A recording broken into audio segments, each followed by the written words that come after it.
inaugural edition of Padres and Pints. Yeah. Presented to you by RJ Sport. We are here at Ballast Point, home of the world-famous beer, Sculpin IPA. Padres and Pints is going to be a series. We're going to be traveling around San Diego County at different local craft breweries talking about Padres baseball and drinking lots of pints of beer, because we need to drink lots of beer to talk about Padres baseball. We're here with a special guest today, Geoff Young of Ducksnorts fame. Howdy. So Geoff, you after the disappointing season that the Padres had last year, you just stuck the dagger at Padres' hearts a little bit more and you quit the blog. What have you been up to since then? Well, aside from drinking the delicious Ballast Point beer, I have been working on a couple of books for Baseball Prospectus. One is the Ducksnorts Baseball Prospectus 1996 to 2011. Which just came out in the 2-volume set right before Christmas. I mean, the first one, I guess I write a nice article about Max Bishop, the second baseman who played back in the 20s and 30s. And then I'm working on another book for Baseball Prospectus. Their annual that comes out every spring. Will be coming out probably next month or within the next couple of months. So I've been pretty hard at work to go for those. And then I've been trying to stay active on Twitter and keep abreast of all things Padres and baseball. And of course beer. So why did you hang it up? It's just a very long time. When I started in 1997, before anybody was even on the internet. Or was it called a blog? Yeah, exactly. So it just sort of ran its course, and it was a great run. I definitely appreciate everybody who's been supporting the blog and the books over the years, and it's had a blast doing it, but just trying to move on to it. One question I was going to have for you, Geoff, is it's been a pretty active off-season, so has it been difficult with so much going on with the Padres not having the blog? Actually, for the most part, not, because I've kind of been getting my fill through Twitter. The trade that just happened with Rizzo, though, that kind of almost got me to the point where I want to write something about this. Ooh. But it... Not quite. You resisted. Not quite yet. Close. Well, that might all change when the Padres start winning again. You might want to reopen that, right? You're always an outlier, right? Never say no. Okay, in the 2009 Ducksnorts baseball annual, you wrote an essay titled The Three-Headed Beast, which involved the relationship between the fans, the media, and the ownership group. Describe to us a little overview about that essay. Yeah, that's basically it in a nutshell. It just posits that there are, in covering a baseball team, there are sort of three separate, not necessarily cooperative, but interdependent entities in this relationship between media, fans, and management and ownership. And without any one of those, the other two can't exist. And also further, that there are sometimes gaps in the way things are communicated that makes it less than optimal for sort of the message that is needed to get across. It makes it difficult for that to get through. Do you think that there's a breakdown in that, where the message isn't getting to the fans properly? I think sometimes there is, and there definitely can be. There has been in the past, and there are always places where that communication breaks down. This is ultimately why the fan base in San Diego is not as strong as fans. Is that kind of where is that your I think it's part of it. It's definitely a factor. It's not the only reason. Yeah, definitely. So the media is not doing their job, and the fans aren't doing their job, and management aren't doing their job, really, right? There's failures on all Things could be better all across the board. Recent newspaper articles in the Union Tribune and opinions coming from other local radio have given many Padres fans cause for concern. We've kind of been concerned about the message that is going out and how accurate that message is. And I think you addressed many of these issues a few years ago in your essay. I think one of the things the fans seem to have a difficult time wrapping their mind around is the idea of media market size in San Diego and how ultimately that impacts the Padres and their ability to conduct business. Why do you think this particular issue kind of gets lost on people? Is it a matter of the media not explaining it well enough, or what is it, you think? It's kind of a complicated issue because when you look at San Diego, the first thing you think of is physical population. You look at the size of the city, and it's, I don't know, 10 to 12 in the United States, something like that.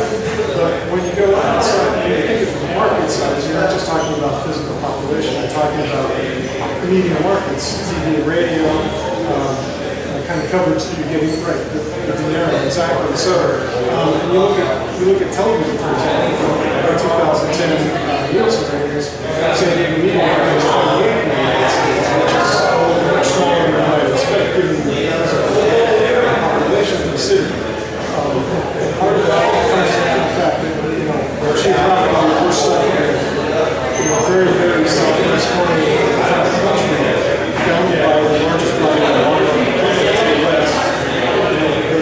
One of the very largest media markets in the United States to the north, very sparsely populated area to the east, economically disadvantaged country in the south. So there's really no room for any kind of real growth in terms of this is what we got. And I think between that, sort of a disconnect between physical size of the city and other factors that are important in terms of TV and geographical location. And then also the fact that there's a temptation to use that small market as an excuse for not competing, to sort of cry poor. And I think sometimes that comes in. How does it work towards the advantage in the Orange County and Los Angeles markets? They both have contracts, radio and television, that are bringing quite a bit of money for them, and they have very similar geographies and climates. They're bigger, right? Aren't they bigger? Aren't they a lot bigger? Well, they're bigger. They have Hollywood, which you can't really investigate Hollywood. Although I think there is a lot to be said for the two medias versus the one Hollywood is Hollywood. That's what two medias. That's related to not exactly the same as the market. It's something maybe you could have come and said, but that couple of television definitely And we seem to be pretty close to getting the Fox deal going through, which should help the Padres quite a bit. All right, Geoff, so we've covered the media aspect, now getting more towards Padres management. The question is, and you touch on this again in your book, what are the Padres doing to create some sense of continuity and growth, something that binds the team to the community of San Diego? What are they doing well right now in that respect? Well, I think there's a couple of things they're doing that are pretty. I wouldn't necessarily say that they're doing it as well as they could be, but they're making an effort and moving in that direction. One is bringing in a lot of young, talented ball players that will hopefully be guys people can go out to the ballpark every night for an extended period of time and see output over the course of months and years and kind of grow with it. I think a guy like Cameron Mays, or Chase Headley, or Nick Hunter, the kid that just got on the latest trip, Alonso over the first end. And then there's more guys that come up through the pipeline through the past couple of drafts and through the international signings.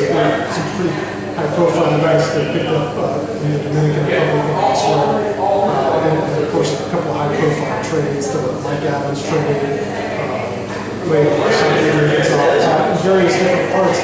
Eventually, these guys will come up and be a part of, hopefully, a team that we can all kind of be proud of the same names and Padres fans and say, yeah, those guys represent. So that's going on. Also, I think tapping into the history of San Diego baseball and the Padres, going back to the origins of the 1969 team. Some of that being with throwback uniforms, but also I think celebrating a lot of those teams. Obviously, the 84 team, the 96 and the 98 teams, but even beyond that, individual accomplishments. Tony Gwynn's a no-brainer. Trevor Hoffman's a no-brainer. Dave Winfield, of course, now being back in the organization. But even going back further, of course, Randy Jones. How could I possibly forget Randy Jones, an icon? San Diego, and of course it was just Philly. But beyond that, going back further to the very outset of the MLB Padres, where you've got guys that don't really get talked about too much. I mean, Nate Colbert maybe a little bit, but Ollie Brown, Cito Gaston, Cole Kirby, those guys that are part of our tradition, that it's good to celebrate, so that we can, you know. Alan Wiggins, beautiful example. I mean, there's tons of these guys. Johnny Grubb, who knows who Johnny Grubb is? People don't even know who these people are. They're part of our tradition. That's important. So I think really developing young ball players, making it so that he can stick around for a while. You know, Chase Headley, Bill Connolly, whoever it might be. Some of these kids that are still under club control that are coming up through this. Eventually, you know, they'll come here and establish themselves. Not all of them, that's just how it works, but some of them. And you lock those up, and you get them there and say, hey, that's our guy.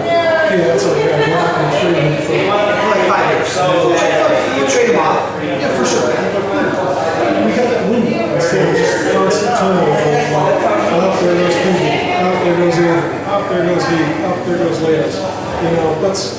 You know, you maybe need to do some of that to get to where we're going. But The fans want somebody to attach to. They have to. You have to have at least one guy, two guys. And we had Tony Gwynn for all those years. You know, everyone, big Tony Gwynn fan.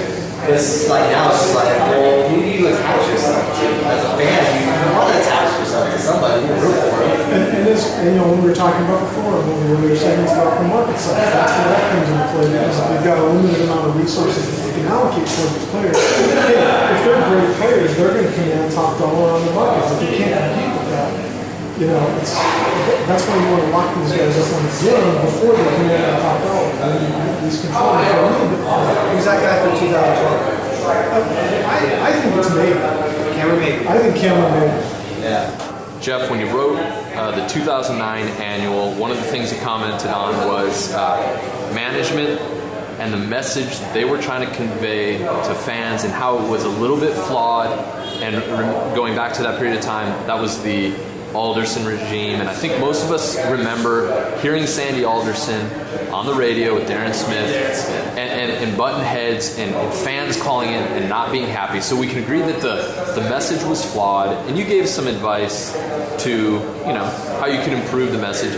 Is there any advice that we could give to the Padres right now? I think we've kind of touched on some of the things in the last couple of questions, but what else could they do? You know, I think the biggest thing they need to do, which they've been doing, is be consistent in their message and their actions. And so that when you say you're going to do something, follow up and do it. And the more consistent you're able to execute in terms of delivering on their promises, you're going to build up trust from a fan base that really has lost a lot of that trust over various regimes for various legitimate reasons. So the more consistent you can be between your words and your actions, and where there are disconnects, be sure to address that. Be very proactive. Hey, they said we were going to do this. We weren't able to do this. I mean, obviously, you want to be able to execute every single time. But on those rare occasions when you can't, be in the forefront of that as well. And say, hey, we couldn't quite do what we wanted to. Circumstances changed. Whatever it takes to explain what it was that was doing, you know, what it was that led to your reversal of decision or change of direction, in as much as an organization is able to. Of course, they can't tell you everything because they're proprietary. So don't be generic. Don't say, well, you know, we just can't spend money like the Yankees, so we're never going to trade. Right. Don't fall back on cliches. Don't fall back on cliches. And most frankly, you don't want that to become the first. Be the first responder on that message. When there's a problem, come out and talk about it before somebody has to come and ask you. You know, because then it becomes sort of more of a confrontational thing as opposed to, hey, you know, my bad.